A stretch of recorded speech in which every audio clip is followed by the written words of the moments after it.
அன்பான தேவஜனமே, கர்த்தருக்கு ஸ்தோத்திரம்.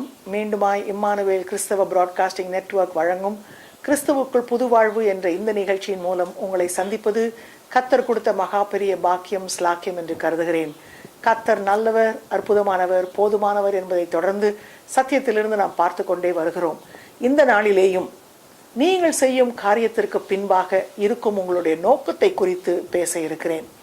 ஆதியாகமம் 11ஆம் அதிகாரத்தை நாம் சற்று பார்ப்போமானால், அந்த இடத்தில் எவ்வளவாக இந்த மக்கள் ஒன்று சேர்ந்து கொண்டு தேவனுடைய கிருபையிலே உலகத்திலே அந்த நாட்களிலே நோவாவின் காலம் பின்பு சந்ததி சந்ததியாய் அவர்கள் வளர்ந்து வந்தார்கள். ஜனப்பெருக்கம் மிகுதியாயிற்று. எல்லோருமாய் ஒரே பாஷையை பேசி தேவனுக்கு முன்பாக வாழ்ந்து கொண்டு வந்திருந்த அந்த நாட்களிலே தங்களுக்குள்ளே வந்த ஒரு தீர்மானத்தின் நிமித்தமாக திடீரென்று நாம் எல்லோரும் ஒன்றாய் கூடுவோம், ஒரு பெரிய கோபுரத்தை கட்டி எழுப்புவோம், வானளாவ கட்டி எழுப்புவோம் என்று சொல்லி தங்களுக்குள்ளாக ஒரு சோதனைக்கு அவர்கள் இடம் கொடுத்தது நிமித்தமாக வந்த ஒரு பயங்கரமான விளைவை நாம் பார்க்கின்றோம். ஆண்டவர் நமக்கு ஒருமனப்பட்ட ஆவியையும் ஒரே சிந்தையையும் ஒரே பாஷையும் எல்லோருமாய் சேர்ந்து ஒரே இடத்துல குடியிருக்கக்கூடிய ஒரு ஸ்லாக்கியத்தை நமக்கு கொடுக்கும் பொழுது அந்த ஒரு பாக்கியத்தையும் ஸ்லாக்கியத்தையும் நாம் தவறாய் பயன்படுத்தி தேவனுக்கு விரோதமாய் செயல்படத்தக்கதாக நாம் செய்யக்கூடாதபடிக்கு எச்சரிக்கையாய் இருக்க வேண்டும் என்பதை தான் இந்த பகுதியிலிருந்து நாம் கற்றுக்கொள்ளுகிறோம். இந்த இடத்தில் 3ஆம் 4ஆம் வசனத்தை உங்களுக்கு வாசிக்கின்றேன். அப்பொழுது அவர்கள், நாம் செங்கல் அறுத்து அதை நன்றாய் சுடுவோம் வாருங்கள் என்று ஒருவரோடொருவர் பேசிக்கொண்டார்கள். கல்லுக்கு பதிலாக செங்கலும் சாந்துக்கு பதிலாக நீலக்கல்லும் அவர்களுக்கு இருந்தது. பின்னும் அவர்கள், நாம் பூமியின் மீதெங்கும் சிதறிப்போகாதபடிக்கு நமக்கு ஒரு நகரத்தையும் வானத்தை அளாவும் சிகரமுள்ள ஒரு கோபுரத்தையும் கட்டி நமக்கு பேர் உண்டாக பண்ணுவோம் வாருங்கள் என்று சொல்லிக் கொண்டார்கள். இந்த இடத்துல முதலாவது அவங்க சொல்லுகிற காரியம், நாம் செங்கல் அறுத்து நாம் பூமியின் மீதெங்கும் என்று தங்களைத்தானே ஒன்று சேர்த்து கொண்டு ஒரு கூட்டாக ஒரு கூட்டணியாக சேர்ந்து ஒரு யூனியன் போல ஃபார்ம் பண்ணி நம்ம செய்யலாம், லெட் அஸ் என்று சொல்லி அவர்கள் பேசுகிற காரியத்தை பார்க்கிறோம். இது ஏன் தவறு என்று சொல்ல வருகிறேன். நம்முடைய தீர்மானங்கள் எல்லாவற்றிலேயும் கர்த்தர் நம்மோடு இருக்க வேண்டும். திட்டவட்டமாய் ஆண்டவர் யோவான் 15ஆம் அதிகாரம் 5ஆம் வசனத்திலே சொல்லி இருக்கிறார். என்ன? நானின்றி நீங்கள் எதையும் செய்ய முடியாது. அப்போ கர்த்தர் நம்மோடு கூட இல்லாவிட்டால், நீங்க நினைக்கலாம் இது பழைய ஏற்பாடு தானே சிஸ்டர், இது யோவான்னா புதிய ஏற்பாடு தானே. இல்லை, அந்த நாட்களிலே அவர் இயேசு கிறிஸ்துவாய் உலகத்திலே வராமல் இருந்தாலும் அவர்கள் பிதா குமாரன் பரிசுத்தாவி மூவருமாய் இருந்து செயல்பட்ட அந்த நாட்களிலே தேவனின்றி எந்த ஒரு காரியத்தையும் நம்மால் செய்ய முடியாது, செய்யக்கூடாது என்பதை நாம் நன்றாக அறிந்து கொண்டிருக்க வேண்டும். பாருங்க, ஆண்டவர் இந்த உலகத்துல மனுஷனை எதுக்கு சிருஷ்டித்தாரு? அவனோடு கூட ஐக்கியம் கொள்ளணும், ஒரு குடும்பமா நம்ம இருக்கணும், எல்லாருமா சேர்ந்து செயல்படணும் அப்படின்னு அந்த வாஞ்சை அவர் உள்ளத்திலே கொண்டு மனுஷனை விட்டுட்டு ஆண்டவர் எதையும் செய்யவே இல்லை. சாயந்தரமானா வந்தாரு, ஏதேன் தோட்டத்துல ஆதாமோட பேசினாரு, பழகினாரு, எல்லாம் விசாரிச்சாரு. அப்போ அவர் அவ்வளவு ஆசைப்படுறப்போ நம்ம எவ்வளவா அந்த காரியத்துக்குள்ளே கூர்மையாய் கடந்து செல்ல வேண்டும். கர்த்தர் இல்லாம நான் செஞ்சிருவேன், ஆண்டவர் இல்லாம பண்ணிடுவேன் அப்படின்னு நம்ம நினைக்கிறதே தப்பு. எந்த ஒரு தீர்மானமாக இருந்தாலும் நம்ம செய்யலாம்னு பேசுறதுக்கு பதிலா முதலாவது ஆண்டவரை கேட்போம். ஆண்டவர் என்ன சொல்றார், அவர் எப்படி நடத்துறார், அவருடைய உடன்பாடு இதுல இல்லைன்னா நம்மளால எதையும் செய்ய முடியாது அப்படிங்கிற அந்த உணர்வும் அந்த அங்கீகாரமும் நமக்கு எப்பவும் இருக்கணும். அதை நம்ம விட்டுடவே கூடாது. இந்த இடத்துல ஆண்டவரை தூக்கி அடிச்சிட்டாங்க. ஆண்டவரை கேட்கணும், அவர்கிட்ட ஆலோசனை. இவ்வளவு தூரம் வெள்ளத்துல காத்து கொண்டு வந்து இவ்வளவு தூரம் பரம்பரையா வரும்படியாய் ஆசீர்வதித்து அந்த தெய்வத்தை ஒரு நொடியில விட்டுட்டாங்க. இன்றைக்கு ஆண்டவர் எவ்வளவு கிருபையா உங்களை பலவிதமான சூழ்நிலைகள் மத்தியிலே காத்து மூடி மறைச்சி கொண்டு வந்து எவ்வளவோ ஸ்லாக்கியமா பாக்கியமா பல இடங்களிலே பல தேசங்களிலே போயிருந்தாலும் தங்கிறதுக்கு ஒரு இடமோ ஒரு வேலையோ உட்கொள்ள ஆகாரம் உடுத்துக்கொள்ள உடன் எல்லா விதமான காரியங்களையும் கிருபையாய் ஆண்டவர் கொடுத்து காத்து வழி நடத்துறப்போ ஒரு தீர்மானத்தை பண்றப்போ நம்மளே பண்ணிக்கலாம், அதுக்கெல்லாம் போய் ஆண்டவரை கேட்கணுமா அப்படின்னு நினைக்காம விடுகிற காரியம் மகா பெரிய தவறு. அப்படிப்பட்ட ஒரு மனப்பான்மை நமக்குள்ளே இருக்கக்கூடாது. நம்ம எல்லாம் ஒண்ணு சேர்ந்துட்டோம், இன்னைக்கு நம்ம ஒருத்தருக்கு இருக்கிறோம், இதுக்கு மேல யார் வேணும்? கொண்டு வந்த தெய்வத்தையோ வழி நடத்தின ஆண்டவரையோ ஆசீர்வதித்த கர்த்தரையோ தயவு செய்து எதுலையும் விட்டுறாதீங்க. உங்க தீர்மானங்கள் எல்லாவற்றிலேயும் ஆண்டவரை நினைச்சுக்கணும், ஆண்டவர்கிட்ட கேட்கணும். அதானே சொல்றாரு நீதிமொழிகள் 3:5-6. மறந்துடாதீங்க அந்த வசனத்தை. சுய புத்தியின் மேல் சாராமல் எல்லாவற்றிலேயும் கர்த்தரை நோக்கி கேளு, அவருடைய ஆலோசனையை கேளு, அவர் நடத்துவார். அந்த ஆசீர்வாதம் நமக்கு இல்லைன்னா நம்ம முன்னேறவே முடியாது. காரியங்கள் நமக்கு ஆசீர்வாதமா சாதகமா முடியும்னு நினைக்கவும் முடியாது. ஸோ தயவு செய்து கர்த்தருடைய உத்தரவின்றி, அவருடைய ஆலோசனையின்றி, அவருடைய பங்கின்றி எதிலையும் நம்ம நுழையக்கூடாது என்பதை சொல்லத்தான் இன்றைக்கே வருகிறேன். பின்பும் பாருங்க, இந்த இடத்துல என்னவா அடுத்தது அவங்களுக்கு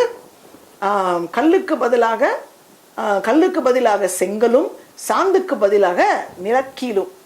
ஸோ அதுவும் அவங்களுக்கு கிடைச்சிருச்சு. அட்வான்ஸ்மெண்ட். முன்ன இப்படின்னா இப்போ இப்படி, முன்ன இப்படின்னா இப்போ இப்படி, இன்னும் பெட்டர். மனுஷனுக்கு இருக்கிற அறிவையும் ஆண்டவர் கொடுத்த ஞானத்தையும் வச்சு சரி அப்போ இப்படி இப்போ என்ன பண்ணுறாங்க, பெரிய பெரிய ஒரு பிளாக்கை கொண்டாந்துடுறாங்க, ப்ரீ மேட் பிளாக்ஸ். அந்த பிளாக்ஸுகளை கொண்டாந்து பெருசாக வச்சு ஒவ்வொரு செங்கலாக கட்டுறதுக்கு பதிலாக பெரிய ஒரு பிளாக்காக 10 பிளாக்கை வச்சு கட்டி முடிச்சிடலாம். எல்லாம் அட்வான்ஸ்மெண்ட், எல்லாம் டெவலப்மெண்ட். மேலே கொண்டு நம்ம நல்லபடியாக முன்னேறி வரணும் அப்படிங்கிற அந்த ஞானத்தை கொடுத்தது யாரு? இப்படிப்பட்ட ஒரு செயல்முறை மாறலாம், இப்படி செய்யலாம் அப்படிங்கிற அந்த ஒரு அட்வான்ஸ்மெண்ட்டுக்கு உரியதான ஞானம், புத்தி, அறிவு எல்லாவற்றையும் கொடுத்தது கர்த்தர். ஆனா இவங்க என்ன பண்றாங்க, அதை நினைக்காம, ஆண்டவருக்கு நன்றி சொல்லாம, எல்லாம் நம்ம பண்ணது தானே, நம்ம சாதிச்சது தானே, நம்மளால முடியாதது என்ன, நினைச்சா எதையும் சாதிச்சிடலாம் அப்படிங்கிற அந்த ஒரு துணிவோட, அந்த ஒரு விதமான எண்ணத்தோடு அவங்க என்ன பண்றாங்க, லெட்ஸ் கோ அஹெட். அப்படி மனுஷன் செய்த காரியங்கள் ஆண்டவர் படைச்சி, ஆண்டவர் நேர்த்தியா அழகா எது எப்படி இருக்கணுமோ, எது எங்கெங்க இருக்கணுமோ எல்லாவற்றையும் அழகா செஞ்சார். ஆனா சயின்ஸ், டெக்னாலஜி, அட்வான்ஸ்மெண்ட் சொல்லி இன்னைக்கு எத்தனையோ காரியங்களை மனிதனா செஞ்சு அதனுடைய விளைவா, உதாரணத்துக்கு பாருங்க, மனுஷன் எவ்வளவோ கட்டுறான். ஏன்? அவனுடைய பேலன்ஸ் யோசிக்கிறது இல்லை. பூமி இவ்வளவுதான் தாங்கும், இவ்வளவுதான் எடுக்க முடியும், எக்கச்சக்கமா ஒரு ஏரியால மல்டி ஸ்டோரி பில்டிங்ஸ் கட்டினா கொண்டா அதனுடைய பேலன்ஸ் தாங்க முடியாம பலவிதமான எர்த்குவேக்ஸ் பார்க்குறோம், சுனாமிஸ் பார்க்குறோம். என்ன யோசித்து பாருங்க.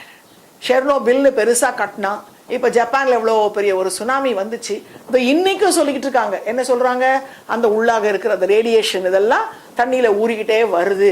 இப்போ கிட்டத்தட்ட 500 பில்லியன் டாலர்ஸ் போட்டு ஒரு பயங்கரமான ஃப்ரோசன் வால் கட்டணுமா. யோசித்து பாருங்க. மனுஷனுடைய புத்தி கடைசியில எல்லாம் நாசமா தான் போகுது. ஏன்? கர்த்தர் பார்த்துக்கிட்டே இருக்காரு. ஒரு நாள் நீ தேவனை மதிக்கல, நீ கர்த்தருக்கு முதலிடம் கொடுக்கல, நீ உன் சுயமா எல்லாத்தையும் செஞ்சுக்கிட்டு வரேங்கிறத ஆண்டவர் பார்க்கும் பொழுது என்ன பண்றாரு, நம்முடைய ஞானத்தையும் நம்முடைய அறிவையும் குறுக்கிட்டு ஒரு கட்டை போடுற மாதிரி போட்டாருன்னா அவுட், எல்லாம் போச்சு. இன்னைக்கு ஜப்பானுடைய ஃபியூகுஷிமா என்ன ஆச்சு? எவ்வளோ பெருமை பாராட்டினாங்க, எவ்வளோ நேர்த்தியா நாங்க நியூக்ளியர் பிளான்ட் வச்சிருக்கிறோம், இப்படி இருக்கிறோம், அப்படி இருக்கிறோம். ஆண்டவருக்கு பிரியமில்லாத காரியங்கள்.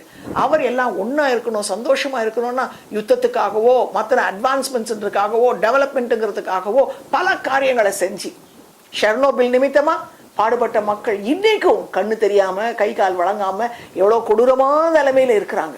அதே மாதிரி இப்போ இந்த ஃபியூகுஷிமா பிளான்ட்ல அந்த தண்ணிக்குள்ள தேவையில்லாத பாய்சன்லாம் வந்துகிட்டே இருக்கு. நினைச்சு பாருங்க, மீன்கள் என்ன ஆகும்? அந்த தண்ணி பரவ கடலுக்குள்ள தேசம் எங்கும் போகும். பல தேசங்களுக்கு அது பாதிப்பா இருக்கும். உள்ள எவ்வளவு இருக்கோ அவ்வளவும் கசிஞ்சுக்கிட்டே வருது வெளியில.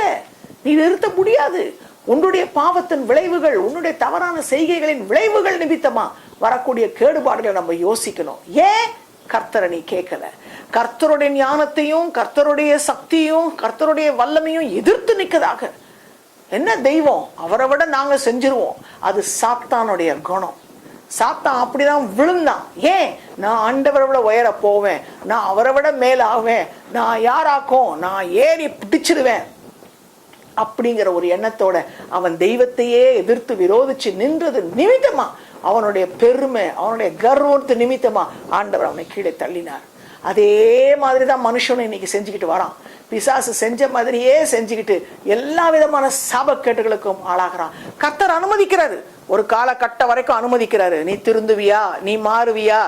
ஆஹா, நான் ஏன் திருந்துவேன், நான் ஏன் ஒப்பு கொடுப்பேன், நான் இன்னும் அதிகமா துணிக்க. நம்ம நினைக்கிறோம் நம்ம காரியமெல்லாம் சக்சஸ் பாத்தியா விடுறாரு ஆண்டவர்.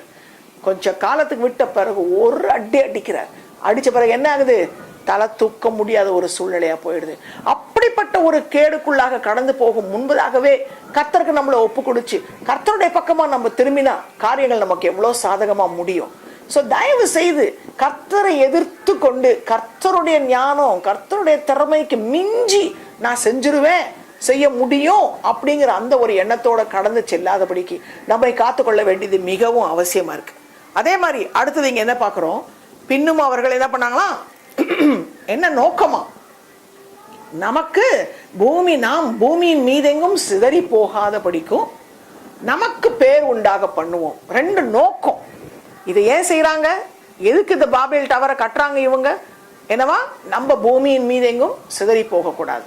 ரெண்டாவது நமக்கு பேர் உண்டாக திட்டவட்டமா ஆண்டவர் என்ன சொல்றாரு, ஆதியாகமம் 12ஆம் அதிகாரத்தை வாசித்து பார்த்தா ஆபிரகாமை அழைச்சப்போ கர்த்தர் சொல்றாரு, என்ன சொல்றாரு, நான் உன்னை ஆசீர்வதித்து நான் உன் பேரை பெரிய பண்ணுவேன், நான் உனக்கு எல்லாம் செய்வேன், ஐ வில் ஆண்டவர் சொல்றாரு. நான் செய்வேன் உன் பேரை பெருசாக்குவையா, உன்னை ஆசீர்வதிக்கிறவங்களெல்லாம் நான் ஆசீர்வதிப்பையா, உன்னை எல்லா இடத்துலயும் நான் பெருக பண்ணுவேன்னு சொல்றாரு. ஆனா மனுஷன் என்ன பண்றான், நம்ம செய்யலாம் வா, நமக்கு பேர் உண்டாக்குவோம் வா. கர்த்தருடைய அனுக்கிரகமும் கர்த்தருடைய ஆசீர்வாதமும் இல்லாம ஒரு நாளும் நமக்கு ஒரு பேர் உண்டு பண்ணிக்கொள்ளவே முடியாது. ஸோ தயவு செய்து இந்த தவறான எண்ணங்களோட கர்த்தருக்கு விரோதமா நான் செயல்படும் பொழுது பாருங்க அங்க என்ன ஆச்சு, அவங்க என்ன சொன்னாங்களா, பூமியின் மீதெங்கும் சிதறி போகாதபடிக்கும் நமக்கு பேர் உண்டாகும்படியும் பார்த்தாரு ஆண்டவர். என்ன, கர்த்தர் இதோ ஜனங்கள் ஒரே கூட்டமாய் இருக்கிறார்கள், அவர்கள் அனைவருக்கும் ஒரே பாஷையும் இருக்கிறது, அவர்கள் இதை செய்ய தொடங்கினார்கள், இப்பொழுதும் தாங்கள் செய்ய நினைத்தது ஒன்றும் தடைபட மாட்டாது என்று இருக்கிறார்கள். எவ்வளவு தப்பான ஒரு எண்ணம். வசனம் அழகா சொல்லுது இல்ல, யோபு 42:2 சொல்லுது என்ன, தேவரீர் நீர் சகலத்தையும் செய்ய வல்லவர், நீர் செய்ய நினைத்தது தடைபடாது. திட்டவட்டமா அந்த வித்தியாசத்தை இந்த இடத்துல ஆண்டவர் காட்டுறாரு பாருங்க. மனுஷன் செய்ய நினைச்சான் தடைப்படாது, நான் எதையும் சாதிப்பேன் நினைச்சான் அது நடக்கவே நடக்காதுன்னு கர்த்தர் காட்டுறாரு. ஆனா ஆண்டவர் நான் செய்ய நினைத்தது தடைபடாதுன்னு காட்டுறாரு. என்ன தடை வந்தாலும் அதன் மத்தியிலே நான் செய்ய நினைத்ததே நான் அதை முடிப்பேன், என்னால முடியாது ஒன்றும் இல்லை. ஸோ மனுஷன் செய்ய நினைக்கிறதற்கும் ஆண்டவர் செய்ய நினைக்கிறதற்கும் உள்ள வித்தியாசத்தை நம்ம நன்றாக விளங்கி கொள்ளணும். தயவு செய்து இன்னைக்கு நீங்க எதையோ ஒன்று சாதிக்கணும்னு நினைச்சிருக்கலாம், உங்க குடும்பத்திலேயோ வேலை ஸ்தலத்திலேயோ, இல்ல வீடு கட்டணும் வாங்கணும் இப்படி அப்படின்னு உங்க சுயத்துல நீங்க நினைச்சு சாதிக்கணும்னு நினைச்சு அதை எப்படியாச்சும் செயல்படுத்தணும்னு நினைச்சு நீங்க முன்னேறி போய் அது நிமித்தமா வந்த எல்லா விதமான வேதனைகள், கஷ்டங்கள், பிரச்சனைகள், சாபங்கள் எதுவோ தெரியாது. அதனாலதான் வசனம் சொல்லுது, நீதிமொழிகள் என்ன சொல்லுது, தேவன் ஆசீர்வதித்தால் அதோடு கூட வேதனையை கூட்டார். இன்றைக்கு நம்மளா ஆசீர்வாதத்தை தேடி நம்மளே உண்டாக்கிக்கணும்.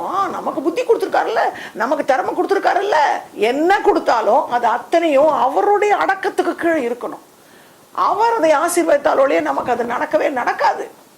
தயவு செய்து அப்படிப்பட்ட ஒரு தவறை செய்தது நிமித்தமாக என்ன ஆச்சு, அவங்க ரெண்டு நோக்கத்தோட செஞ்சாங்க. என்ன நோக்கமா, ஒண்ணு நமக்கு பூமி எங்கும் நம்ம சிதறி போகக்கூடாது, ரெண்டாவது நமக்கு பேர் உண்டாகணும். ரெண்டும் போச்சு, பேரும் போச்சு, பூமியின் மீது எங்கும் சிதறி தள்ளினார். ஆண்டவருக்கு விரோதமா நீ ஒரு பிளான் பண்ணி செஞ்சினா அதுக்கு ஆப்போசிட்டா தான் ஆண்டவர் செய்வார். நீ செய்ய நினைத்தது தடைபட்டு போகும்.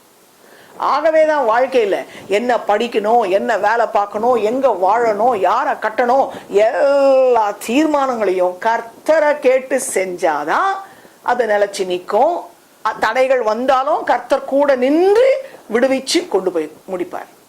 நீ சுயமா செஞ்சியோ நிச்சயமா அதுக்கு ஆப்போசிட்டா கர்த்தர் வந்து என்ன பண்றாரு, காரியங்களை பார்த்து ஆஹா இவங்களுக்கு எல்லாம் ஒரு பாஷையும் எல்லாம் ஒன்றா இருக்கிறதுனால தானே இந்த ஆட்டம் காட்டுறாங்க, பார்க்கலாம் இவங்களுக்குள்ள பாஷையை மாத்தினா என்ன கெதி ஆகும், இவங்க போட்ட திட்டம் எப்படி நிறைவேறும் பாத்திரலாமேன்னு சொல்லி பாஷையை மாத்துறாரு. பாஷையை மாத்தின உடனே என்ன ஆச்சு, கோபுரம் நின்று போச்சு.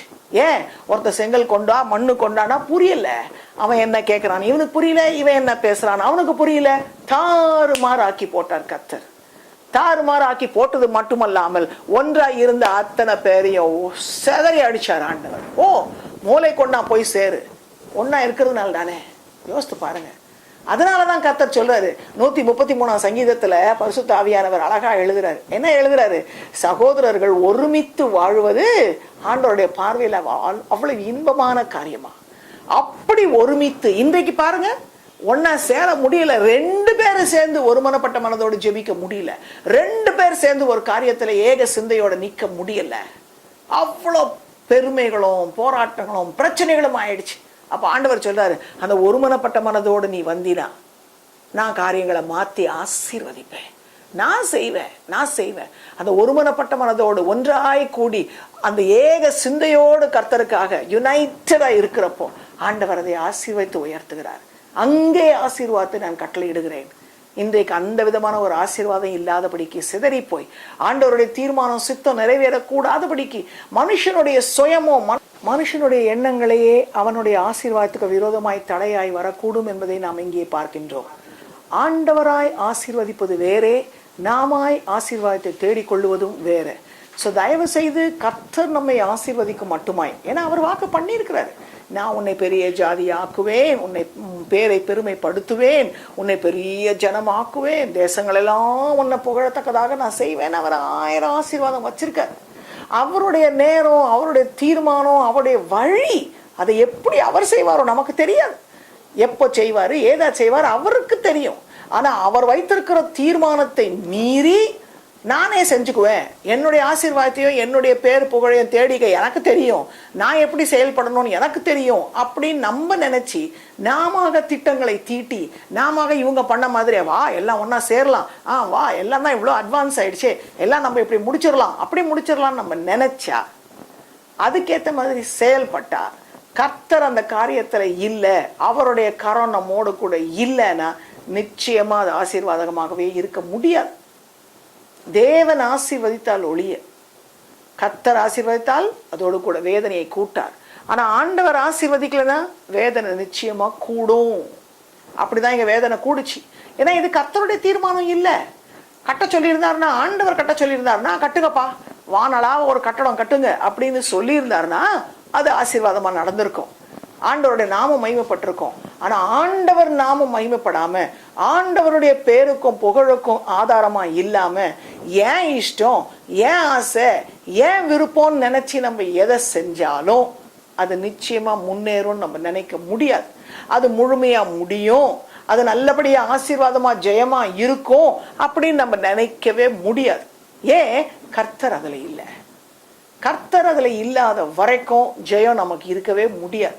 ஆகவேதான் என்ன பண்ண போறோங்கிறத எல்லாம் நம்ம தீர்மானிக்கணும். எந்த காரியமா இருந்தாலும், அது வாழ்க்கைக்கு ஏற்ற காரியமோ, படிப்புக்கு ஏற்ற காரியமோ, திருமணத்துக்கு ஏற்ற காரியமோ, குடும்பத்துக்கு ஏற்ற காரியமோ, எதுவா இருந்தாலும் தயவு செய்து கர்த்தருடைய ஆலோசனை இல்லாம எதையும் செய்யாதீங்க. அவர் கூட இருந்து ஆலோசனை தந்து நீ செய், இப்படி பண்ணு, நான் கூட இருக்கேன் அப்படின்னு சொன்னார்னா நிச்சயமா அவர் நம்மோடு கூட இருந்து ஆசீர்வதித்து வழி நடத்துகிற தேவன். ஆகவே இங்க திட்டவட்டமா நம்ம கத்துக்கொள்ளுகிறோம். ஏன் இதை ஆவியானவர் எழுதி வச்சிருக்காரு? இதுல இருந்து நம்ம அறிந்து கொள்ள வேண்டிய காரியங்கள் இருக்கு. கர்த்தர் இல்லாம, கர்த்தரை விட்டுட்டு கர்த்தருக்கு எதிர்க்கவே நின்று உங்களை விட நாங்க எவ்வளவு பார்க்கிறோம் பாருங்க, சூப்பரா எப்படி செய்யறோம் பாருங்க அப்படின்னு நம்ம நின்னா நிச்சயமா அதுல ஆசீர்வாதம் இருக்கவே முடியாது. மட்டுமல்ல, இங்க என்ன சொல்றாங்க, அந்த ஒரு யூனிட்டி ஆண்டவர்கிட்ட ஒப்பு கொடுக்கப்பட்ட ஒரு யூனிட்டியா இருக்கணும். அத பாஷையில கர்த்தர் வச்சார், ஒரே பாஷையை கொடுத்தார் கிருபையா. நினைச்சு பாருங்க, இன்னைக்கு உலகத்துல கிட்டத்தட்ட 7 பில்லியன் மக்கள் இருக்கிறான். 7 பில்லியன் மக்களும் ஒரே பாஷையை பேசி ஒருமனப்பட்டமா இருந்தாங்கன்னா என்னம்மா இருந்திருக்கும் இந்த உலகம்? யோசித்து பாருங்க. அப்ப அதுல எவ்வளவு வல்லமை இருக்கு, எவ்வளவு சக்தி இருக்கு. அந்த ஒன்றா கூடி சேர்ந்து செய்யற காரியங்கள்ல எவ்வளவாய் தேவனுடைய நாம மகிமைப்பட முடியும், அதை சாத்தான் நல்லா அறிஞ்சிருந்தான். ஆகவே என்ன பண்ணான், ஆண்டவர் எதை ஆசீர்வாதப்படுத்தி வச்சிருக்காரோ அதையே அவன் அடிக்கணும்னு நினைச்சு அடிச்சான். மக்களுக்குள்ள இருக்கிற அந்த ஒருமனப்பட்ட மனதுக்கு பாஷை எல்லாம் இருக்கு, லொகேஷன் எல்லாம் ஒன்னா இருக்கிறாங்க, இதெல்லாம் அடிச்சு உடைச்சு நோருக்குனாக்கா சொல்றாங்க இல்லையா, united we stand, divided we fall. பார்த்தா எப்படியாச்சும் உடைக்கணும் இதை அப்படின்னு சொல்லி ஒரு முட்டாத்தனமான பிளானை போட்டு ஆண்டவருக்கு விரோதமா பார்த்தார் கர்த்தர். இப்படி செய்றீங்களா நீங்க? உங்களை ஒன்றா வாழ வச்சதுக்கு எனக்கே நீங்கள் இந்த மாதிரி சதி பண்ணுறீங்களான்னு நினச்சி வந்து பார்த்தாராம். ரொம்ப அழகா வந்து பார்த்துட்டு, பூமி எங்கும் வழங்கின பாஷையை கர்த்தர் அவ்விடத்தில் தாறுமாறாக்கினபடியால் அதன் பேர் பாபேல். ஒரு பாஸ்டர் அழகா சொல்லுவார், பேன்னு போயிட்டான், பேசுனதே புரியாமல் போயிட்டான், அதான் பாபேல்னு போயிடுச்சு. எவ்வளோ பரிதாபம் இல்லை, எவ்வளோ பரிதாபம். பாபேல் என்னப்பட்டது, கர்த்தர் அவர்களை அவ்விடத்திலிருந்து பூமியின் மீதெங்கும் சிதறி போக பண்ணினார். மனுஷன் என்ன நினைச்சா, நம்ம கூடி ஒன்னா இருக்கணும், நம்ம பூமி எங்கும் சிதறி போயிடக்கூடாது, நம்ம எல்லாம் ஒன்னா ஒத்துமையா இருக்கணும், அப்படியே கேம்ப் மாதிரி இருக்கணும்னு நினைச்சான். அதான் அவன் நோக்கம். இன்னொன்னு என்ன சொன்னா, நமக்கு பேர் உண்டாக வேண்டும். ஆண்டவர் பார்த்தார், உனக்கு பேரும் புகழும் யாரடா கொடுக்கறது, நான் கொடுக்காம நீயே சம்பாதிச்சுக்கிறியா உன் பேரை புகழ? யோசிச்சு பாருங்க. அப்போதான் அந்த சங்கீதம் 18 தாவீது ராஜா சொல்லுவார், ரொம்ப அழகான ஒரு வார்த்தை. என்ன சொல்லுவார் தெரியுமா? உமது காருண்யத்தினால் நான் பெரியவன் ஆனேன். அப்படிதானே? சங்கீதம் 18 என்ன சொல்லுதீங்க? உம்முடைய காருண்யம் என்னை பெரியவன் ஆக்கினது. அவருடைய காருண்யம், அவருடைய இரக்கம், அவருடைய கிருபை, அவருடைய தயவு இல்லாம பேரும் பெருசாக்காது, நமக்கு புகழும் வராது, ஒன்றும் நடக்காது. மனுஷன் எதை அடையணும்னு நினைச்சானோ அதையே ஆண்டவர் சிதறி போக பண்ணினார். அவன் நோக்கத்தை ஒண்ணுமில்லாமல் தாறுமாறாக்கி போட்டார். அன்பான தேவ ஜனமே, ஐயா அம்மா, உங்க குடும்ப விஷயமோ எதுவா இருந்தாலும் சரி, நீங்க போடுற பிளான்ல கர்த்தர் முதல்ல வைங்க. கர்த்தர் முதல்ல வைக்கலன்னு வச்சுக்கோங்க, உங்க பிளான் எல்லாம் போயிடும். என்ன சிஸ்டர் அவசரமா பேசுறீங்களா? இல்ல, சத்திய வசனத்தின் அடிப்படையில பேசுறேன். கர்த்தர் நம்மோட கூட இருந்து கர்த்தர் ஆசீர்வதிக்கலைன்னா எந்த ஒரு காரியமும் நமக்கு ஜெயமா முடியும் நம்ம நினைக்கவே முடியாது. ப்ளீஸ், பார்க்குறோம் வேதத்துல ஆண்டவர் வந்து பார்க்கிறார். வந்து பார்த்துட்டு நாம் இறங்கி போய் ஒருவர் பேசுவதை மற்றொருவர் அறியாதபடிக்கு அங்கே அவர்கள் பாஷையை தாறுமாறாக்குவோம். எவ்வளவு பயங்கரம், எவ்வளவு பயங்கரம். இறங்கி வந்து பார்க்கிறார். பாத்தீங்களா? மனுஷன் ஆண்டவரை விட்டுட்டான், ஆனா ஆண்டவர் மனுஷனை விட்டாரா? பாத்தீங்களா? இல்ல, இறங்கி வந்து பார்க்கிறாரு. என்ன பண்றான், என்ன பண்றான், என்ன பேசிக்கிட்டு இருக்கான், யாரோட போயிட்டு இருக்கான், எல்லாம் பார்க்கிறாரு. நம்முடைய ஒவ்வொரு காரியத்திலையும் ஆண்டவர் அவ்வளவு அக்கறை கொண்ட தேவனா இருக்காரு. எனக்கு ரொம்ப பிடிக்கும். அந்த எம்மா ஒரு சீஷருக்கு, எம்மா ஊருக்கு போனாங்கல்ல 2 சீஷருங்க, அந்த போற வழியில என்ன பண்ணாரு, ஆவியானவர் கூட வந்து சேர்ந்துக்கிட்டாரு. ஏசப்பா வந்துட்டார் கூட, வந்து கூட பேசிக்கிட்டு அவங்களோட கூட போறாரு. உயிர் தெழுந்த கிறிஸ்து வராரு. அப்ப என்ன சொல்றாரு, நீங்க என்ன பேசிட்டு இருக்கீங்க? நான் எப்பொழுதும் யோசிப்பேன், ஃப்ரெண்ட்ஸோட மற்றவங்களோட நம்ம பேசிக்கிட்டு நடக்கிறோம், போறோம், வர்றோம். வீட்டில் ஆண்டவர் கேட்குறாரு, என்ன பேசிட்டு இருக்கீங்க? நீங்க பேசுற காரியம் கர்த்தருக்கு பிரியமான காரியமா? கர்த்தர் வந்து கேட்கக்கூடிய வார்த்தைகளா? கர்த்தரும் உங்களோடு கூட உங்க கான்வர்சேஷன்ல சேர்ந்துக்க முடியுமா? அந்த உணர்வு நமக்கு இருக்கணும். தம்முடைய பிள்ளைகள் என்று சொல்லும் பொழுது ஒரு தகப்பனா அவருடைய பார்வை எப்பொழுதும் நம்ம மேல இருக்கு. எங்க போறா, யாரோட பேசுறா, என்ன பண்றா, தகுதியான காரியத்தை செய்யறாளா? தயவு செய்து கர்த்தரை விட்டுட்டு நம்ம நினைச்சிடலாம், ஓங்கிடலாம், சாதிச்சிடலாம் நினைக்காதீங்க. அப்படி பாஷையை சிதற பண்ணினார் இருக்கு. அந்த பாஷையை சிதற பண்ணி அப்படி ஒரு என்ன சொல்றது, ஸ்பிளிட்ட கொண்டு வந்தார். நீ பேசுறது எனக்கு புரியல மாதிரி கொண்டு வந்துட்டார். ஆனா அதே ஆண்டவர் இன்னைக்கு செப்பனியா 3ஆம் அதிகாரம் 9ஆம் வசனத்தை வாசித்து பாருங்க. பாஷையை திருப்பியும் கொண்டு வருகிறார். எந்த யூத மக்கள் மத்தியிலே அந்த எபிரேய மொழி மறக்கப்பட்டு போச்சோ அதே எபிரேய மொழியை திருப்பவும் கர்த்தர் கொண்டு வருகிறார். கொண்டு வந்து ஒரு ஜாதி, ஒரு ஜனம், ஒரு மொழியா இருக்கணும்னு தான் ஆண்டவர் ஆசைப்படுறார். இன்னைக்கு உலகத்துல சாத்தான் செயல்படுறான். என்ன சொல்றான்? Global global global, one world ஆர்டர்னு கொண்டு வரான். எல்லாம் ஒரே மதமா வரணும், எல்லாம் ஒரே மாதிரி அண்டர்ஸ்டாண்டிங்கா வரணும், எல்லாம் ஒன்னா இருக்கணும். ஒரு ஊர்ல கார் பண்ணானா அந்த கார் எங்க போனாலும் அதுக்கு வேண்டிய பாட்டு கிடைக்கணும், இது கிடைக்கணும், எல்லா இடத்துலயும் ஒரே மாதிரின்னு என்னென்னமோ ட்ரை பண்ணி எல்லாம் யுனைட்டடா வரணும்னு கொண்டு வர பாக்குறான். ஆனா ஆண்டவருடைய ஆசீர்வாதம் இல்லைன்னா அது நடக்கவே நடக்காது. ஆண்டவர் தாம் தெரிந்து கொண்ட ஜனத்துக்காக அந்த எபிரேய மொழியை கொண்டு வந்து யூத மக்களுக்கு மத்தியிலே ஒரு பெரிய எழுப்புதல் உண்டாகவும் அவர்கள் ஒன்று சேரவும் கர்த்தர் அவர்களை ஒன்றாய் கூட்டி ஒரு தேசமா வச்சு திரும்பியும் அவர் எந்த நோக்கத்தோட ஆரம்பிச்சாரோ அந்த நோக்கத்துக்குள்ள கொண்டு வந்து நிறுத்தி அவருடைய நாம மகிமைப்படணுங்கிறதுக்காக என்ன பாடுபட்டு என்ன காரியங்களை செய்து கொண்டு வருகிறார் பார்க்கிறோம். இன்னைக்கு நியூஸ்ல அவர் வாக்குத்தத்தம் பண்ணின காரியங்கள் ஒன்றும் குறைஞ்சு போகலை. என்ன நம்ம நினைக்கிறோம், சிரியா ஒரு குட்டி ஊர், லெபனான் ஒரு குட்டி இடம், ஜோர்டான் ஒரு குட்டி இடம் இல்லையா, அமெரிக்கா, யூகே, ரஷ்யா மாதிரி பெரிய பெரிய இடங்களான்னு நினைக்கிறோம். ஆனால் இன்னைக்கு செய்தியின் மையத்தில் தலைப்பு செய்தி பார்த்தீங்கன்னா எங்கே பார்த்தாலும் சிரியாவை பற்றியும் லெபனானை பற்றியும் ஜோர்டானை பற்றியும் தான் இருக்குது. சின்ன சின்ன தேசங்களாக இருந்தாலும் அது கர்த்தரால் தெரிந்து கொள்ளப்பட்ட இஸ்ரவேலை சுற்றி இருக்கிற தேசங்களாக இருக்கிறது நிமித்தமாக எல்லா முக்கியமும் அங்கே தான் இருக்கு. எல்லா இம்பார்ட்டன்ஸ், எல்லா நியூஸு, எல்லா காரியங்களும் அங்கே தான் இருக்கு. கடைசி காலத்தில் எந்தெந்த தேசங்களுக்கெல்லாம் முக்கியம் வரப்போகுதுங்கிறது சத்தியத்தில் நம்ம வாசிக்கும் பொழுது அந்த தேசங்களுக்கு இன்னைக்கு முக்கியம் வருகிறத நம்ம பார்க்குறோம். அந்த தேசங்களை கொண்டு தான் கர்த்தர் காரியங்களை செய்து முடிக்க வேண்டிய காலம் வருது. இந்த தேசங்களெல்லாம் ஒன்றா சேர்ந்து இஸ்ரேலுக்கு எதிர்ப்பாக வருவாங்க. நடக்குதா இல்லையா? கர்த்தர் சொன்ன காரியங்கள் ஒவ்வொன்றும் அப்படியே நிறைவேறுது. அவர் என்ன தீர்மானித்தாரோ அந்த தீர்மானத்தை ஒரு நாளை யாரும் மாற்றவே முடியாது. ஸோ நம்ம கற்றுக்கொள்ள வேண்டிய காரியங்கள், நம்ம கீழ்ப்படிய வேண்டிய காரியங்கள், ஒப்பு கொடுக்க வேண்டிய காரியங்கள்ல நம்மையே நாம் தாழ்த்துவோம், ஒப்பு கொடுத்து நிற்போம். கர்த்தருக்கு முன்பாக, ஆண்டவரே என்னை தாழ்த்துகிறேன், சத்தியத்துக்கு என்னை ஒப்பு கொடுக்கிறேன், உம்மாலே எல்லாவற்றையும் செய்ய முடியும், நீர் இல்லைனா நான் செய்ய முடியாது ராஜா. ஆகவே என்னுடைய எல்லா காரியங்களும் உம்முடைய கரத்தில் ஒப்பு கொடுக்கிறேன் கர்த்தாவே. நீரே பொறுப்பெடுத்து நடத்துவீராக, நீர் முன் செல்லுவீராக, நீர் என்னோடு கூட இருப்பீராகன்னு சொல்லி அவரை உறுதியா பிடிங்க. அந்த கடைசி நாட்கள்ல ரொம்ப நம்ம கர்த்தரை பிடிக்கணும். கர்த்தர் இல்லாம நம்ம எந்த காரியத்தையும் செய்ய முடியாது. தயவு செய்து அந்த ஒரு உறுதியான தீர்மானத்தை இன்றைக்கு எடுத்து உங்க வாழ்க்கையை கர்த்தருக்கு ஒப்பு கொடுத்து உங்க சுயமா எதையும் செய்யாம அவரையே அண்டி கொண்டு நெல்லுங்க. அவர் ஆசீர்வதிப்பார். ஜெபிப்போமா. அன்பான பிதாவே, நன்றியோடு துதிக்கிறோம். இந்த நாளுக்காக ஸ்தோத்திரம். இன்றைக்கும் எங்களோடு கூட பேசுகிற இந்த சத்தியத்திற்காக நன்றி ஆண்டவரே. எங்களை தாழ்த்தி உம்முடைய கரத்திலே ஒப்பு கொடுக்கிறோம் கர்த்தாவே.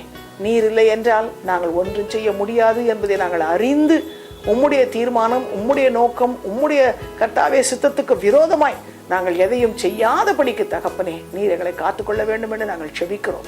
எங்களை தாழ்த்தி உம்முடைய கரத்திலே ஒப்பு கொடுக்கிறோம் கர்த்தாவே. தயவாய் இறங்கி எங்களுக்கு ஒரு அதிசயத்தையும் அற்புதத்தையும் செய்து எங்களோடு கூட இந்த கடைசி நாட்களிலே இருந்து ராஜா நீரே எங்களை ஆசீர்வதிக்க வேண்டும் என்று தாழ்த்தி எங்களை ஒப்பு கொடுக்கிறோம். உமக்கு விரோதமாய் நாங்கள் செய்த காரியங்களை எங்களுக்கு மன்னியும். நாங்களே தீர்மானித்து நாங்களே செய்து முடிக்க வேண்டும் என்று உம்மை தள்ளிவிட்டு நாங்கள் செய்த காரியங்களுக்கு எங்களை மன்னித்து இறங்கி ஒரு அற்புதத்தை செய்ய வேண்டும் என்று நாங்கள் கெஞ்சுகிறோம். நீர் மாத்திரம் எங்களுக்கு போதும் ஆண்டவரே. துதிகர மகிமை உமக்கே உண்டாகட்டும். இயேசுவின் நாமத்தில் பிதாவே, ஆமென்.